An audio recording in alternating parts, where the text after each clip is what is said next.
Hello and welcome to another video from Midas Touch Toys, Games, Collectibles. And today, well, we're looking at something that's a little bit different. We're looking at something that's not altogether that old, but has become quite collectible and are becoming quite difficult to find, especially in this brand new mint condition. Now we are looking at the 2014 release by Biofold from their series of Star Trek, the original series, Biofold wallets, and this particular ones we're looking at today are of the Command Insignia wallet and the Science Insignia wallet, which are all based on the uniforms as seen in Star Trek, the original television series, which we all know was an American science fiction television series. It was created by Gene Roddenberry, and it follows the adventures of the starship USS Enterprise, NCC 1701, and its crew. It's obviously acquired the name as Star Trek, the original series, to distinguish the show from other TV series in the same franchise. Now, the show is set in the Milky Way galaxy, circa 2266 to 2269, so 300 years in the future from when the series was actually produced. And the ship and the crew are led by the legendary Captain James T. Kirk, as portrayed by none other than William Shatner. Also his first officer and science officer, Mr. Spock, the half Vulcan, half human science officer. And he was portrayed by the late, great Leonard Nimoy.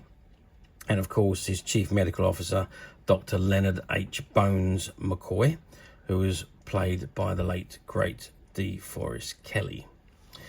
Now, what was quite unique to this television series is that during the opening credits, it gave you the premise of the TV series, which was voiced by William Shatner. And it said, "Space, the final frontier. These are the voyages of the Starship Enterprise. Its 5-year mission to explore strange new worlds, to seek out new life and new civilizations, to boldly go where no man has gone before." Okay, quite unique that was at the time. Obviously, pretty much all the Star Trek television series have some kind of speech overlapping based on that original entrance. So the series originally was produced by Norway Productions and Desilu Productions from September 66 to December 1967, before Paramount Television took over and started producing the show from January 1968 to June 1969. So Star Trek aired on NBC from September the 8th, 1966 to June the 3rd, 1969, and it was first broadcast on September the 6th, 1966 on Canada's CTV network. While on NBC, Star Trek's Nielsen ratings were fairly low, so the network decided to pull the plug after just 3 seasons, but there was 79 episodes in those 3 seasons. Here in the UK, the series was not broadcast until July the 12th, 1969, when it was shown on the BBC One television network, which incidentally coincided with the Apollo 11 mission to land the first humans on the moon. However, now, because of low ratings, again, it didn't go past the 3rd season, but it became an international success in the 1970s, and it achieved cult classic status, and yeah, quite influential in the popular culture of the time. Star Trek also spawned a big media franchise, consisting of 11 television series, 13 feature films, books, games, toys, and all sorts of consumer items, and is now widely considered one of the most popular and influential television series of all time. So 3 seasons, 78 episodes. There was 26 episodes per season, plus the original pilot, which was not given the green light, and that was because of Gene Roddenberry's promise to the financial backers that he would produce a space western, and unfortunately he delivered something that was completely different to that. However, some of the backers liked the idea of the Starship and felt it made them feel like they were traveling through space. So something completely unheard of was issued, which was a second pilot. And this one, obviously, Roddenberry had to deliver what he promised, which he did. And that was the episode When No Man Has Gone Before. And of course, the rest is history. So season 1 had a budget of $190,000. That was for the entire season. Season 2, it was shaved down to $185,000, and season 3, it was $175,000. Interesting that the budget was getting smaller for each season. Maybe the sets were already built in the first season, so it wasn't necessarily budget needed, but I suspect the production companies were just tightening the belt and squeezing them down because the ratings were not particularly good. Interestingly, though, $190,000 was a season 1 budget. Star Trek: The Next Generation had $1.5 million budget per episode. So a vast difference in budget, but there we are. Obviously, Star Trek: The Next Generation was immensely popular, but there we are. Okay, let's not divert anymore, because what we're looking at today are these wallets, these bifold wallets. Now, there was a whole set of these produced, so you did have this particular two. So we had the gold and we had the blue. There was also a red one produced to go inside with the engineering or security coloured shirts. So they're all based on the 3 different colour shirts that we saw in the original television series. Okay, so each wallet is exactly the same, apart from the colour and the badge. Obviously, the insignia is different. So let's take a look, first of all, at the Command insignia one. So it is the gold colour or the yellow colour shirt colour, with the Delta badge with the Command insignia in the middle, and it's got the black covering at the top, and that goes down at an angle, as you can see. Okay, let's open the wallet up, and let's just take that off, and that's the inside. So inside you can see it says Star Trek there with the copyright TM mark in there. So you see you've got places for your credit cards. You've got 1, 2, 3 slots there for credit cards, and you've got the little press stud wallet there for you to put your coins in or whatever you want to keep in there. There's also a little handy pocket behind there, and there's also another little pocket behind the credit card section, and of course you've got that section there to put your notes and things into the top section of the wallet. Size wise, well, let's have a look. So folded, the wallet measures 4.5 inches, which is approximately 11 centimeters. Width wise, we're looking at 8.5 centimeters, which again equates to 3.5 inches. And if we open it up and measure the full length, we're looking at about 8.5 inches again, which again equates to about 21 centimeters. And of course, thickness across there, it's about 1.5 centimeters, which I think is about ½ inch. Yeah, there about ½ an inch when it's folded. So really nice design wallet. It is good quality. I'm not quite sure if it tells me what it's made of here. No, it doesn't tell me on here. It just tells me that it's you got the copyright and licensing information 2014 from CBS Studios, and it tells you that they're all property of CBS Studios.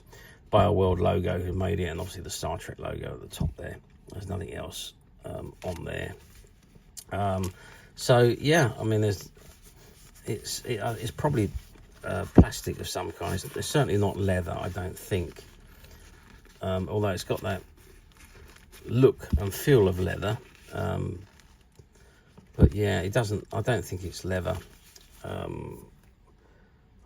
Now when you smell it, it does smell a bit like this. It could be leather, but So I'm not 100% sure of the material, but it's either leather or very good copy plastic. So anyway, that is the Command one, and pretty much the Science one is exactly the same, but obviously it's the blue background, or the blue colour shirt with the Science logo on the Delta badge, and again you got the black section which goes down on the stripe as the shirt does, and inside you've got the blue stitching instead of the gold.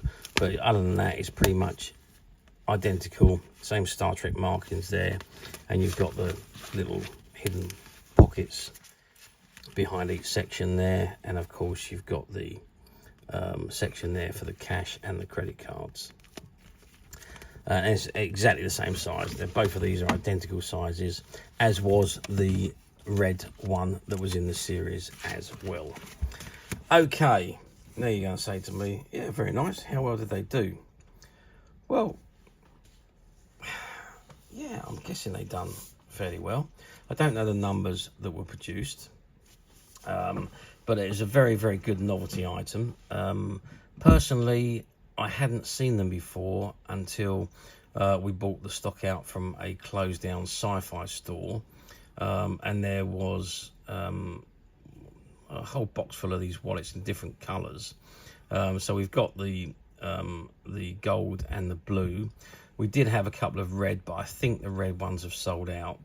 But otherwise, there might be one or two of them left. But there was a collection, I think about a dozen altogether, that came from the closed down shop. So I'd never seen them before, but I'm assuming that they were sold through the specialist stores, obviously online, and probably through some of the card stores or something like that as novelty gifts. Okay, let's move forward to 2025, which is where we are today. So we're moving forward 11 years. Do these come up for sale very often on the platforms? Well, yeah, I mean, you do tend to see them on the platforms. I did have a good look on the platforms, and I did find most of these. In fact, I think I found all three of them that are available on the platforms. Most of them in the US, though. I don't think I found many anywhere else at all. I think most of them were from the US, which doesn't surprise me because obviously it's where they made. But yeah, I mean, if you look hard enough, they will come up in new condition and in used condition. So it depends what you're looking for. It depends what you want. And as usual, if you are buying on the platform, you know, be a bit cautious. Somebody's idea of very good condition could be somebody else's idea of acceptable condition. So bear that in mind when you order on a platform. And don't forget, some of the platforms use stock images and stock descriptions. So you could be looking at mint new items like these two. However, if there's no new available, it automatically goes to the cheapest used item. And that might be something that's obviously been used and worn and what have you. And it might not be what you're looking for. So if it doesn't say new on the page and it says used, click that used link and read what you're about to order, because it will stop any disappointment once the item arrives. And of course, it wouldn't be through the fault of the seller, and obviously not the fault of the buyer. It's just the way the platforms work. Now, alternatively, you can come straight to us at Midas Touch Toys, Games and Collectibles, where what you see in front of you is exactly the items you will receive should you wish to order. And like I say, we do have a quantity of these available to purchase on the Midas Touch website, which you can get to very simply by clicking the link below. It will take you straight to the website where you'll be able to find this and many, many other vintage Star Trek items. And many other toys, games and collectibles come to that. There's over 10,000 products currently available on the website for you to view and purchase at your leisure. And don't forget to hit the subscribe button, because we're uploading videos for every new item that goes into the website. There will be something for everybody, and I'm absolutely positive this is something that you're not going to want to miss, because we literally have thousands and thousands of new items which we're shooting videos for and uploading on a daily basis. So if there is something in particular you're looking for, something old you've never been able to find, something quirky that you might want to buy for a friend, or perhaps just something from your childhood that you'd like to own again to help you recuperate those long lost childhood memories. Well, stay tuned, keep watching, because you never know the next item we upload could be that item you've been looking for. Okay, that's it for me on these particular items. I do hope you've enjoyed reviewing these wonderful, wonderful Star Trek uniform and logo personal wallets with me. Thank you for watching, and we'll see you again next video. So bye for now.